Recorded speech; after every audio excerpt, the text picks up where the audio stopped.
जय श्री राम। आप लोगों में से बहुत सारे लोगों ने मुझसे पूछा कि D1 चार्ट को देखना जितना ही आसान है, D9 को समझना थोड़ा सा कॉम्प्लिकेटेड है।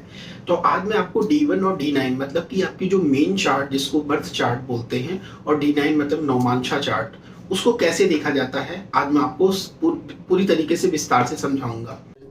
मैंने हिंदू कैलेंडर डाउनलोड किया हुआ है और भी बहुत सारे सॉफ्टवेयर्स हैं, कोई भी आप यूज़ कर सकते हैं, लेकिन मुझे ये ऐप ज़्यादा समझ में आया क्योंकि इससे D1 और D9 और महादशा सबको देखा जा सकता है। तो ये अभी आपके सामने कुंडली खुल के आ गई, ठीक है। कुंडली में डिटेल डालनी है तो मैं यहाँ पे डिटेल डाल देता हूँ। ये एक जातक हैं जिनकी कुंडली मैंने चेक की थी। 19 अक्टूबर 1983 का इनका जन्म है, ठीक है। और ये इनका जन्म हुआ था 5:50 पे, ठीक है, PM। ये मेष लग्न की पत्रिका है। यहाँ जहाँ पे 1 लिखा हुआ है, जहाँ पे लगना है, इसका मतलब है कि ये दिखा रहा है कि ये मेष लग्न की पत्रिका है, ठीक है। और इसके लग्नेश जो है शुक्र मंगल के साथ, मतलब इसके लग्नेश मंगल जो है शुक्र के साथ बैठे हुए हैं 5th हाउस में। ये आपने देख लिया, ठीक है।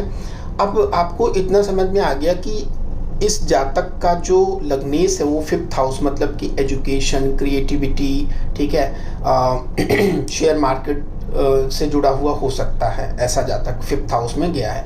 इसके अलावा चूंकि लग्नेश 5th हाउस में गया है तो ऐसा जातक जो है वो हो सकता है एजुकेशन से अपनी जीविका चलाए या फिर टीचिंग से या ट्रेनिंग से। 5th हाउस दिखा रहा है, शुक्र भी बैठा है, तो ऐसा जातक जो है मनी माइंडेड होगा, मनी के पीछे भागने वाला होगा। 2nd हाउस भी सपोर्ट कर रहा है इस चीज़ को। 2nd हाउस में आप राहु को देख रहे हैं, ठीक है, राहु बैठे हुए 2nd हाउस में।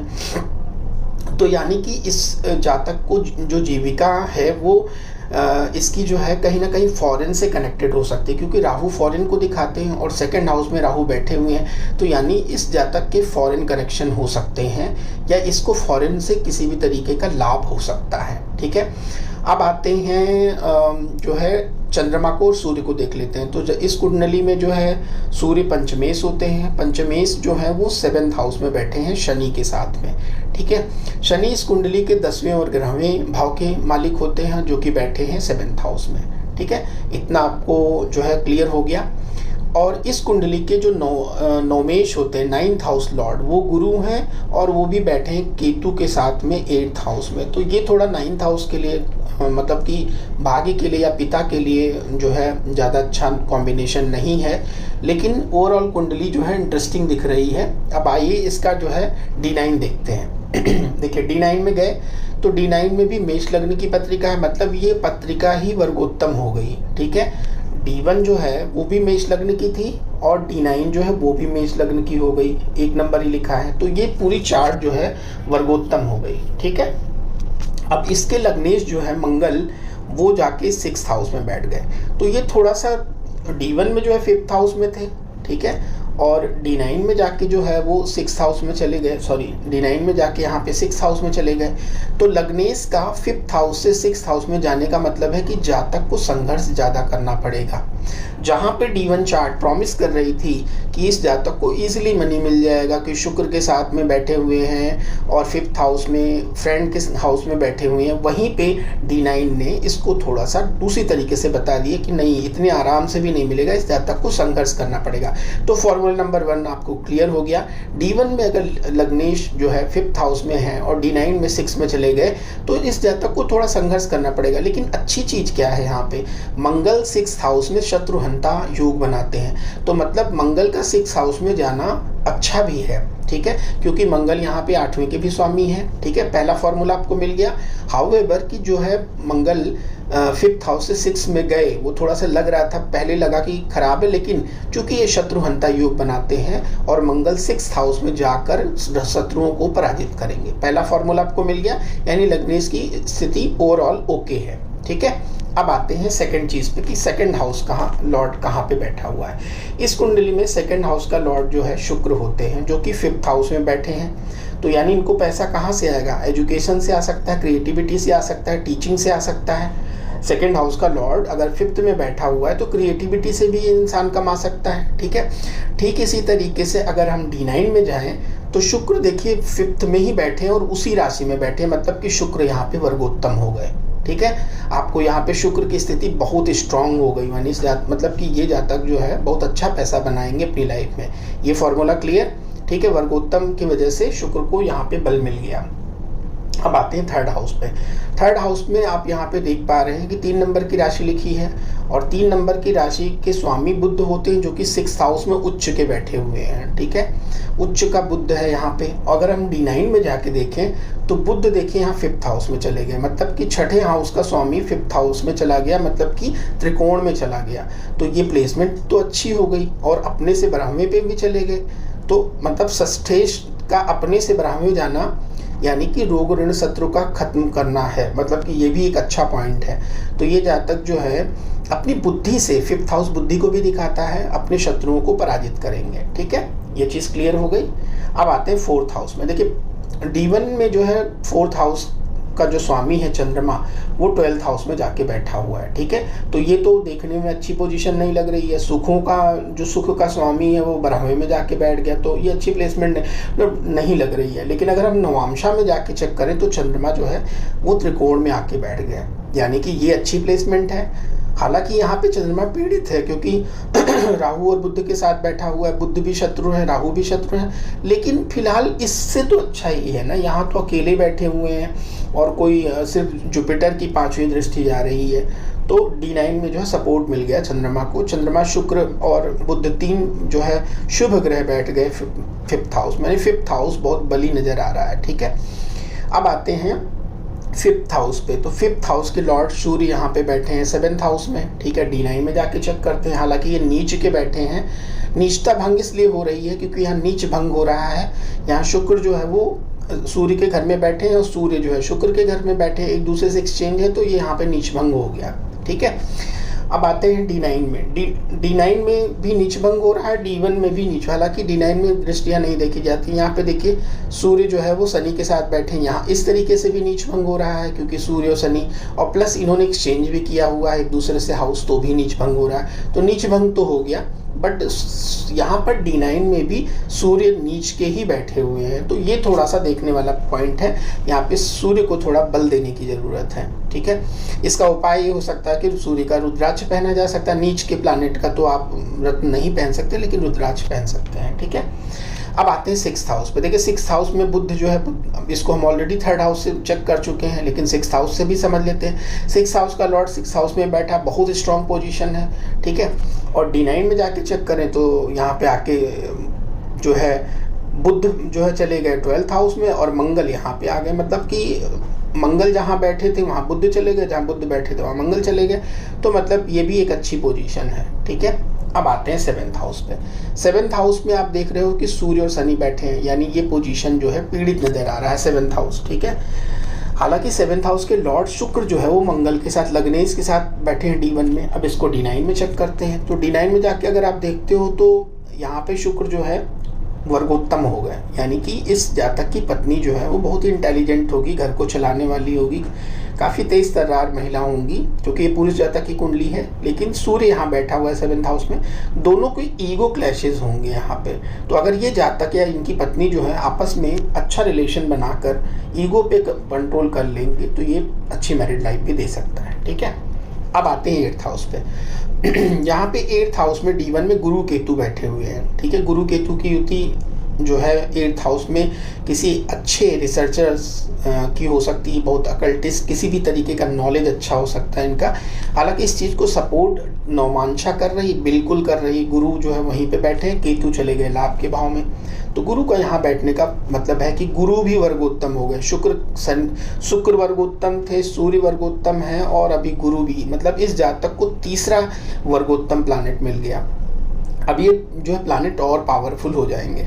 गुरु यहाँ पर जो है पीड़ित है थोड़ा सा, मतलब 8th हाउस में जाके बल उनके कम, लेकिन वर्गोत्तम होने की वजह से बहुत पावरफुल हो जाएंगे गुरु, ठीक है। अब आते हैं फिर से 9th हाउस पे। तो 9th हाउस का लॉर्ड यहाँ पे गुरु बैठे थे 8th हाउस में, और यहाँ भी गुरु 8th हाउस में बैठे हैं, तो मतलब कोई पोजीशन में चेंज नहीं हुई। हालांकि ये गुरु जो है वर्गोत्तम है, तो ये बहुत अच्छा रिजल्ट देंगे। अब आते हैं 9th के बाद 10th हाउस। 10th हाउस में यहाँ पे शनि जो है इसके कारक होते हैं, मतलब लॉर्ड होते हैं, और शनि यहाँ 7th हाउस में बैठे, मतलब कि ये जातक पार्टनरशिप से अच्छा पैसा कमा सकता है, ये दिखा रहा है यहाँ पे। नौमांशा में जाके देखें तो शनि खुद के घर में जाके बैठ गए, मतलब शनि भी इस कुंडली में बहुत अच्छी पोजीशन में है, ठीक है। अब आते हैं 11th हाउस। 11th हाउस का स्वामी भी शनि ही होता है, जो कि यहाँ जो पार्टनरशिप के भाव में था। नौमांश में जो है ये 10th हाउस में ही बैठे हैं, मतलब कि ये भी अच्छी प्लेसमेंट है। अब आते हैं लास्ट, जो इस कुंडली का लास्ट हाउस है वो है वृश्चिक राशि, ठीक है। मीन राशि।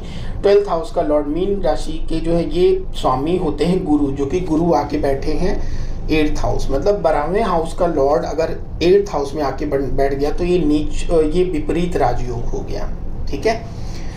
मतलब अगर आपको पता है 6, 8 और 12 के स्वामी आपस में अगर एक्सचेंज कर ले और उस भाव को मतलब वो पीड़ित हो, वहाँ पर कोई मतलब शुभ ग्रह की दृष्टि ना हो, तो यहाँ पे आप देख रहे हैं कि गुरु जो है अकेले बैठे हैं, ठीक है, 8th हाउस में। क्या इसको कोई शुभ ग्रह देख रहा है? नहीं देख रहा है जी। अब आप यहाँ पे देखिए 5वीं दृष्टि शनि यहाँ से अपनी 7वीं, 8वीं, 9वीं, 10वीं नहीं, शनि जो है नहीं देख पा रहे हैं, ठीक है। तो गुरु जो है यहाँ पे एक तरीके से अकेले ही है। ये तो मतलब विपरीत राजयोग तो बन रहा है, लेकिन अगर यहाँ पे गुरु पीड़ित हो जाते तो ये और स्ट्रॉन्ग विपरीत राजयोग बनता, ठीक है। तो इस तरीके से D1 और D9 को देखा जाता है। अब यहाँ पे दशा भी देख लेते हैं। तो इस जातक का जन्म जो है इन्फो में अगर आप जाओगे तो यहाँ पे आपको इन्फॉर्मेशन दिख जाएगी। इस जातक का जो है मीन राशि है, लग्न इसकी जो है मेष है, ठीक है। इनका जन्म जो हुआ था चंद्रमा उत्तरा भाद्रपद नक्षत्र में, मतलब कि इस जातक के जो नक्षत्र स्वामी है वो शनि है, ठीक है। तो शनि जो है काफ़ी पावरफुल प्लानेट हो गए इस कुंडली में, और वैसे भी ये मीन राशि है तो बृहस्पति भी इस कुंडली के बहुत इंपॉर्टेंट प्लानेट हो गए, ठीक है। इन दोनों प्लानेट के जब भी ट्रांजिट में एक दूसरे से ट्रांजिट करेंगे या किसी महत्वपूर्ण भावों को देखेंगे तो उसके रिजल्ट दिखाई देंगे। तो इस जातक का जन्म जो है शनि की महादशा में हुआ था। देखिए महादशा इस तरीके से देखा जाता है, सबसे किनारे पे आप जाके देखेंगे तो 1983 से लेकर 2001 तक इनकी शनि की महादशा चली। उसके बाद में बुध की महादशा जो है 2001 से लेकर 2018 तक चली। फिर केतु की 2018 से लेकर 2025 तक चली। फिर शुक्र की 2025 से लेकर 2045 तक चल रही है। मतलब इस जातक कि अभी शुक्र की महादशा चल रही है। और जब मैं ये वीडियो बना रहा हूँ तो 11 मई 2025 से लेकर 10 सितंबर 2028 के बीच में इनकी शुक्र की महादशा में शुक्र की अंतर्दशा चल रही है। इसको और ज़्यादा अगर आप डीप में देखना चाहते हो तो आज है 12 अगस्त 2026। तो 12 अगस्त 2026 को इनकी जो है शुक्र की महादशा में शुक्र की अंतर्दशा में सूर्य की जो है सूर्य नहीं, चंद्रमा भी बीत गया, मंगल भी बीत गया, राहु, मतलब कि राहु की प्रत्यांतर दशा चल रही। 22 जुलाई 2026 से लेकर 20 जून 2027 तक राहु की प्रत्यांतर दशा, शुक्र की महादशा में शुक्र की अंतरदशा में राहु की प्रत्यांतर दशा चल रही। यानी कि इस जातक का 2nd हाउस एक्टिव है, 5th हाउस एक्टिव है। जैसा कि आपको याद है कुंडली में देखिए यहाँ पे राहु बैठे हुए हैं तो ये हाउस एक्टिवेट हो गया। और D9 में जाके आपने देखा था नौमांशा में राहु यहाँ पे आके बैठे 5th हाउस में, तो ये भी एक्टिवेट हो गया, ठीक है। और राहु फॉरेन के कारक होते हैं। तो अब मतलब कि 12 अगस्त 2026 से लेकर, और एक बार फिर से आ जाते हैं वहीं उसी पॉइंट पर, यहाँ पे था 2028 शुक्र, ये तो मतलब इस वक्त शुक्र की महादशा में शुक्र की अंतरदशा में राहु की प्रत्यांतरदशा में इस जातक को धन का लाभ होगा। प्लस ये फॉरेन भी इस दौरान जा सकते हैं अगर थोड़ा सा और सपोर्ट मिल जाए। तो इस चीज़ को चेक करने के लिए हमें फिर ट्रांजिट चेक करना पड़ता है, ठीक है।